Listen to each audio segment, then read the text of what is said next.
Hello guys, good morning once again. Today is Thursday, March 20. And humana tagpakaon sa atong mga alaga.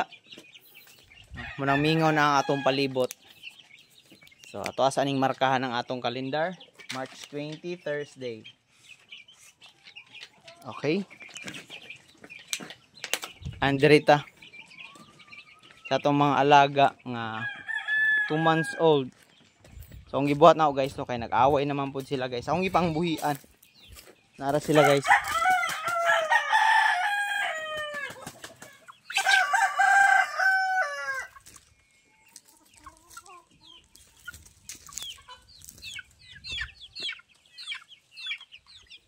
So kaning dire lang akong gipang buhian kay mo ni samo kayo.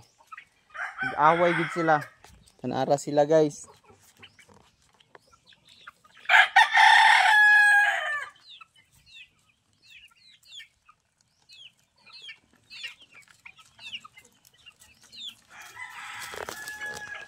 So dago na. Ang akong gikabalakan ani guys, kung gusto nako unta sila buhian tanan, ang gikabalakan nako is pareha-pareha magud sila og color nya. Di na ako ma-identify pag dagko na puhon.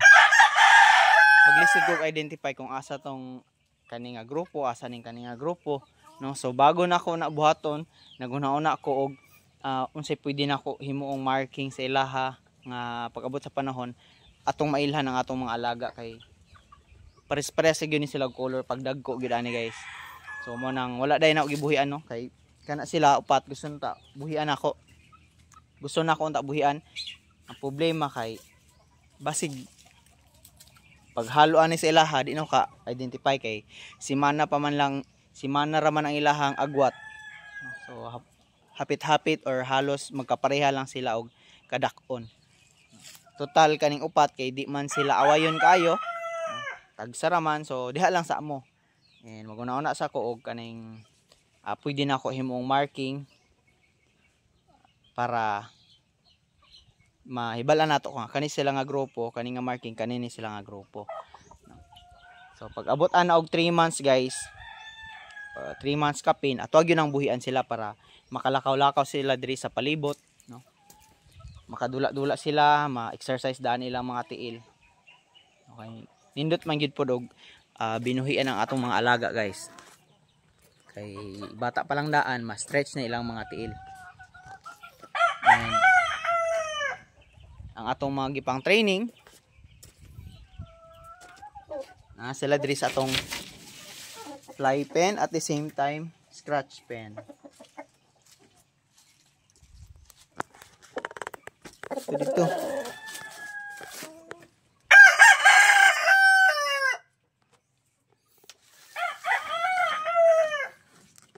mo atong una. So gitimbang po din nato sila gagayin na guys. So medyo nagbaba sila og 10 grams kay kagahapon gisampok nato sila na arang video, no? Udto before ta nagkaon sa atong lunch, no, sa atong lunch og dala pamahaw ato silang gisampok. So mao ni ang video. And dire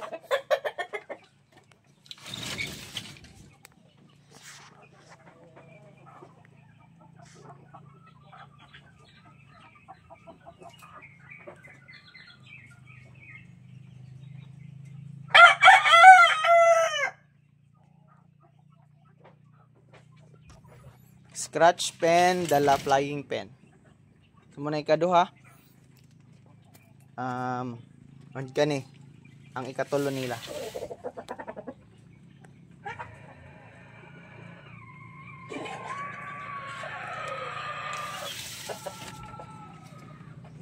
So nagbaba sila tulo, gitimbang nato kagaina after sila nagkaon atong gitimbang. So sa atong record, base sa atong record is nagbaba og 10 grams kada isa sa ilaha. And si Mama Goat ang ato ang itugoy na pud karon. Asa nato pwede itugoy si Mama Goat kanang baga og sagbot. Sanay time check ron. Time check ata is 9:30. Alas 10 na kay nag-alarm atong, no, nagtingog na ang atong alarm. Alas 10. So ato ang kuhaon na tong mga manok nga naa dito sa training facility, char. Training facility, so pulihan na po na to og mga manok nga i-undergo og training. So wait lang. See you.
Okay na guys. Ito anang nabutang sila sa tipi. And katong isa ka kulungan. Ibutang nato ning isa sa pinakahawod na ako nga alaga dire guys. Ang problema lang na ako kay pati ako bunalan, pero okay ra. Naglagot ko. So naara siya. Isa sa magaling na ako nga manok. Maayo gyud. May mubutang og bunal. Problema lang lagi. Ang problema lang kay man fighter no, pati ako bunalan. So may maglagot tung una guys. Halos ipaihaw na unta na ako na kay sa kalagot.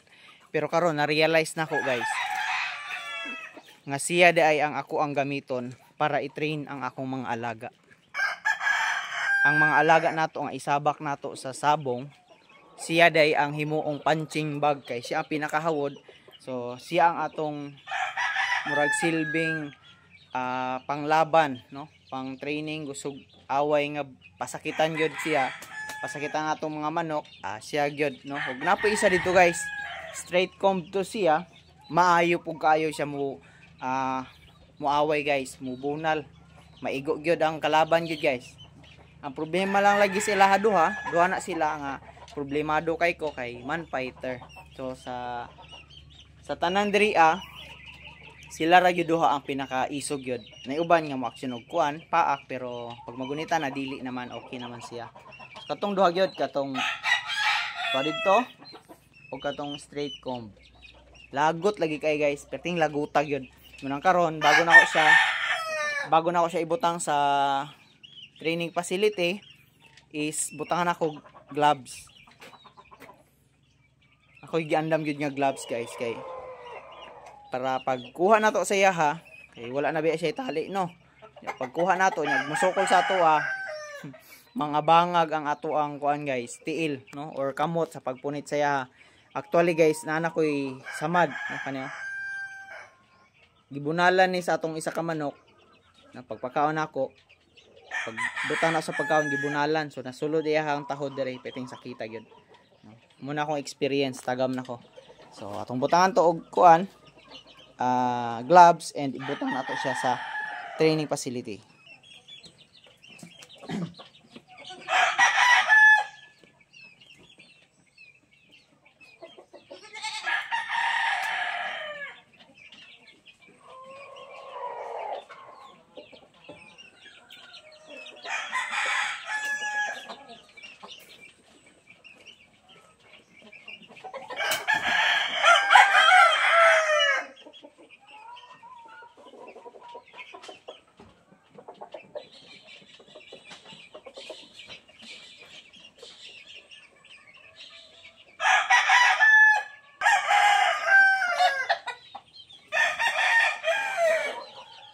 So guys, nagbago ako una-una. Katong isa nga giingon nato nga ibutang nato dito sa training facility is naka-experience na to siya, no? Murag kaduha ka basis na siya nabutang nato. Kung kani siya ingon ako nga man fighter pod. Mama siya. So wala pa man siya naka-try og training facility. Kanina lang sa siya atong ibutang. So butang nato gloves. Kay basig masukol na pagkuha nato pohon. Unya, after 1 hour. Hait kayo guys. Sakit kayo na makaigo. Ibutan nato gloves. Ibutan nato dito.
Kita, oy.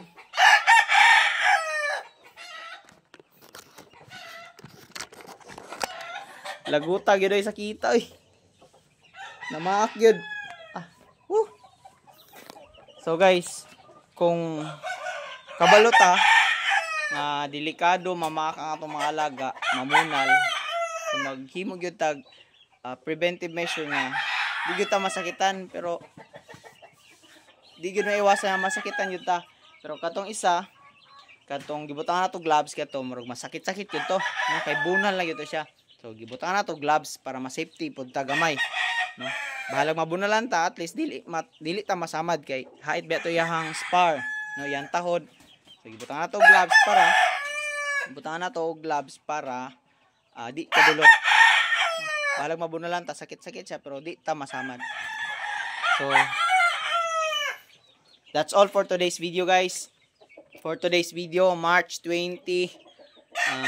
Thanks for watching. Kung isa ka sa atong avid viewer, so thank you kayo sa imuha, no? Isang malaking bagay imong pagtanaw sa ato ang video. So thank you, bye-bye.